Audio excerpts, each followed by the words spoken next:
तो देखो, अब की बार हमारी हेडिंग है वृत्ताकार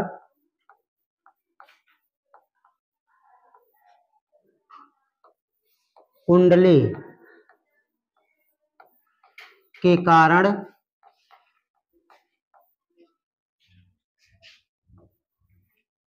चुंबकीय क्षेत्र।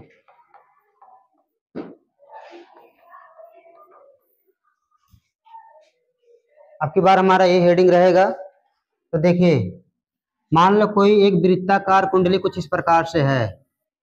ठीक, देखिए कुंडली को ऐसा नहीं दिखाया जा रहा, मतलब ऐसा गोल सा है, तो ऐसा गोल नहीं दिखाया जा रहा बल्कि आपको ऐसा करके दिखाया जा रहा है। तो ऐसा कर समझिएगा। तो इसका कोई ना कोई केंद्र होगा। इस केंद्र को मान लेते हैं ओ, और ये हो जाएगी आपकी त्रिज्या। तो त्रिज्या को हम लोग बड़े लेटर से दिखा दे रहे हैं। ठीक, उसके बाद केंद्र से आर दूरी पर एक बिंदु P है। ठीक, इसी बिंदु P पर हमको क्या ज्ञात करना है? चुंबकीय क्षेत्र ज्ञात करना। अब इसको हम लोग क्या करेंगे, इसको मिला देंगे इस प्रकार से। अगर हम चाहें तो जो यहाँ पर एक बिंदु और ले सकते हैं, जो इसका नाम है Q। अगर हम चाहें जो ये Q है, यहाँ भी ले सकते थे। तो इसको मान लेते हैं हम लोग M मान लेते हैं, और यहाँ से इसको मिला देते हैं। ठीक, मान लो यहाँ पर एक छोटा सा अल्पांश है, मतलब ये छोटा सा अल्पांश है जो Q है बिंदु, वो है dl है। मतलब ऐसा समझोगे कि इसे छोटे छोटे कणों से मिल करके क्या बना है? वृत्त बना है। ठीक, और ये वृत्त जो बना है, अब वृत्त के केंद्र से r दूरी पर एक बिंदु P है, वहां पर चुंबकीय क्षेत्र कितना लगेगा, यानी चुंबकीय क्षेत्र की तीव्रता क्या होगी, यही हमको पता करना है। इसको हमने क्या किया, यहां से मिला दिया किससे? dl से, यानी जो छोटा सा खंड है उसी से हमने इसको मिला दिया। ठीक, इसकी दूरी भी हम मान लेते हैं कुछ, इसकी दूरी हम लोग x मान ले रहे हैं। अब यही छोटा अल्पांश को ये भी कह सकता है कि हम यहाँ नहीं लेंगे, हम यहाँ लेंगे, तो यहाँ भी ले सकते थे। बात एक ही है, चाहे वहां लो चाहे यहाँ लो। यहाँ लोगे तब भी वही बात आएगा, और वहां लोगे तब भी बात आएगा। इतनी बात तो क्लियर है। अब हम लोग बायो सेवर्ट के नियम के हिसाब से पढ़े थे कि जब कोई तार रहेगा उस पर छोटा सा खंड रहेगा, अल्पांश खंड है, और उसी के कारण कुछ दूरी पर कोई बिंदु रहेगा, उस पर हम चुंबकीय क्षेत्र ज्ञात कर सकते हैं। ये बात किसने बताई थी? बायो सेवर्ट ने। तो बायो सेवर्ट के नियम से हम लोग इसको लिख सकते हैं। तो लिखिए यहां पर पहले, माना एक वृत्ताकार कुंडली है जिसका केंद्र O है। इतना हो गया। माना केंद्र से R दूरी पर एक बिंदु P है, एक बिंदु P है जिस पर हमें चुंबकीय क्षेत्र ज्ञात करनी है। चुंबकीय क्षेत्र ज्ञात करनी है। चुंबकीय क्षेत्र ज्ञात करनी है। ठीक, अब देखिए, माना वृत्त की त्रिज्या R है। ठीक, तथा वृत्त पर एक बिंदु Q है, तथा वृत्त पर एक बिंदु Q है, एक बिंदु Q है। यह है एक छोटा अल्पांश खंड dl है। इतनी बात समझ गए आप लोग? अब सुनिए, माना बिंदु Q से P तक की दूरी x है।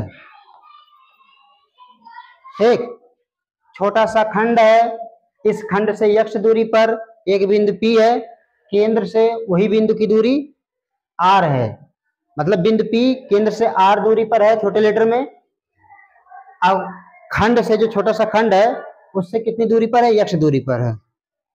ठीक, इतनी बात तो आप समझ गए। अब हम लोग यहाँ बायो सेवर्ट का नियम लगाएंगे, देखेंगे बायो सेवर्ट के नियम से, बायो सेवर्ट के नियम से या नियमानुसार भी लिख सकते हैं।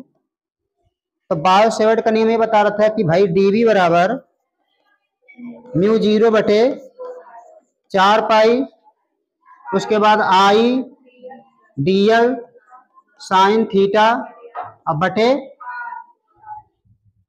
आर स्क्वायर था, हमारे यहाँ पर क्या है, एक्स स्क्वायर है।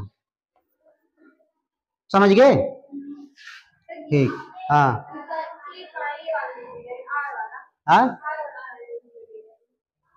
आर वाली दूरी सबसे छोटी है, इसी को तो हमको निकालना है। जो दूरी सबसे छोटी होती है वही हमको निकालना होता है।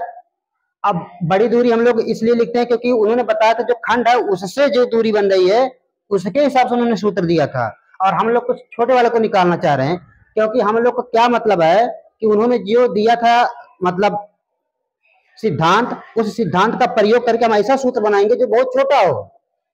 हमारा डेरिवेशन करने का मकसद क्या होता है, नहीं तो उसी से काम चला लेते, ये दूरियां निकाल लो, उसमें क्या करें, यहाँ की दूरियां निकाल रहे हो, वह दूरियां निकाल के अपना लगा दो, लेकिन हम लोग छोटी दूरी निकालना चाहते हैं, मतलब उनके सिद्धांत का प्रयोग करके हम लोग डेरिवेशन करना चाहते हैं। समझ गए ना? अब ये जो थीटा होता है ये क्या बताता है कि जो है खंड था उस खंड से जो बिंदु P की रेखा है कितना अंश का कोण बना रहा था। देखिए ऐसे तो हम लोग समझे थे कि ऐसे से एक मतलब वो है तार है, इस पर एक छोटा सा खंड dl है ना, और यहाँ एक बिंदु P है, तो इसकी वजह से जो कोण बन रहा था, यहाँ जो कोण बन रहा था वही थीटा है। तो मतलब यहाँ से जो खंड बन रहा है वही क्या है, थीटा है। अब यहाँ थीटा बराबर कितना अंश होगा, 90 अंश होगा। यहाँ थीटा बराबर कितना होगा, 90 अंश होगा। अब कहोगे कैसे मालूम, तो समझिए यहां पर इसको ऐसे समझ सकते हैं कि भाई छोटे छोटे खंडों से मिलकर बना, ऐसे छोटे खंडों से मिलकर बना, तो ऐसे होगा ना, ये तो ऐसा ही तो है। तो इनके बीच का कितना उसका कोण बन रहा है, 90 अंश। यानी ये छोटा खंड इसको मान लेते हैं ऐसे बन रहा है, तो इनके बीच में कितने अंश का कोण बन रहा है, 90 अंश। तो ऐसे छोटा खंड होगा ना, आपको ऐसा करके दिखाया जा रहा है, ऐसा करके नहीं दिखाया जा रहा, मतलब जो वृत्त है इसे वो ऐसा करके ना दिखा करके आपको ऐसा दिखाया जा रहा। तो यहाँ पर छोटा सा खंड ऐसा होगा ऐसे, तो इससे जो दूरी मतलब जो इसके बीच में कोण बन रहा है कितने अंश का बन रहा होगा, 90 अंश का।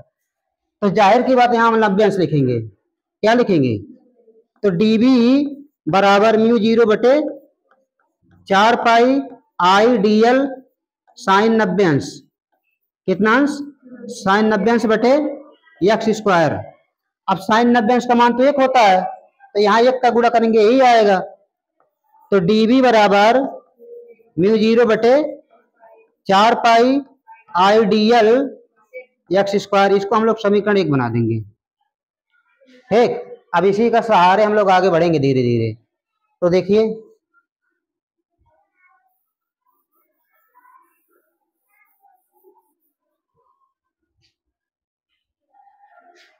अब हम लोग क्या करेंगे इसमें, अब एक बात हम लोग को यहाँ चुंबकीय क्षेत्र निकालना पड़ेगा, चुंबकीय क्षेत्र की दिशा। तो चुंबकीय क्षेत्र की दिशा में हम लोग क्या करेंगे, धारा बह रही है, तो मान लो यहाँ पर धारा जो बह रही है ये इस तरीके से बह रही है, तो बैटरी आप लगाइए, धन टर्मिनल मान लीजिए बैटरी यहाँ लगा दीजिए, छोड़िए 1 मिनट के लिए। देखिए बैटरी आप देखना चाहते हैं, बैटरी देखने की अगर बात आती है, हाँ बात तो सही है, आप अपनी जगह पे सही हैं। मान लो ये धन टर्मिनल है, ठीक है ना, इधर तो इधर से तो निकल के इसे से जाएगी, समझ गए ना। तो मान लो इसे आ रही है, तो हम लोग को एक तरफ मानना, अगर धन टर्मिनल इधर मानते तो इधर से जाते, इसे आते, तो धन टर्मिनल एक तरफ तो लिखे बना मतलब मानेंगे ना, तो मान लो इसे जा रही है इधर से, तो कोई इसको दिखाने की जरूरत नहीं थी। आखिर एक तरफ धन टर्मिनल रहेगा ना, तो एक तरफ से कोई तरफ से दिखा दो। अब बात समझिएगा, यहाँ पे यहाँ बड़े कांटे की चीज है, क्या चीज है देखिए, यहीं पर कॉमन सेंस लगाना होता बढ़िया से।